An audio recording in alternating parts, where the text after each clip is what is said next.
শিক্ষাবিদ, কথাসাহিত্যিক, শিল্প সমালোচক অধ্যাপক সৈয়দ মঞ্জুরুল ইসলাম আর নেই। ইন্না লিল্লাহি ওয়া ইন্না ইলাইহি রাজিউন। রাজধানীর ল্যাবএড হাসপাতালে চিকিৎসাধীন অবস্থায় আজ বিকেল ৫টায় শেষ নিঃশ্বাস ত্যাগ করেন তিনি। হার্টের সমস্যা ছাড়াও কিডনি সহ নানা শারীরিক জটিলতায় দীর্ঘদিন তিনি চিকিৎসাধীন ছিলেন।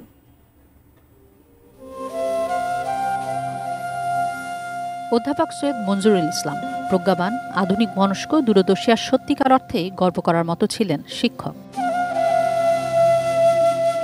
ইংরেজি বাংলা দুটি ভাষাই ছিল তার জীবিকা আর সৃজনের বাহন।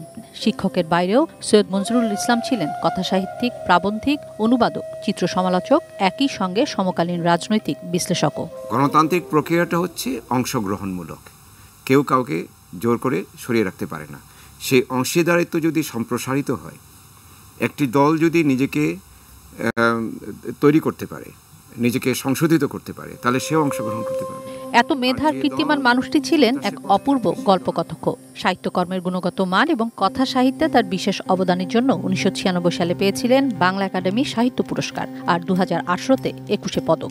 শিক্ষা মানুষকে ক্রমাগত বড় করতে থাকে, তাকে সংকীর্ণ করে না। কোনো আদর্শ, কোনো মতাদর্শ, কোনো রাজনৈতিক আদর্শ, কোনো প্রতিষ্ঠানের আদর্শ মাথায় নিয়ে যদি কোনো শিক্ষার্থী শিক্ষা গ্রহণ করতে থাকে, তাহলে তার ভিতরে সেই মহত্ব আসবে না।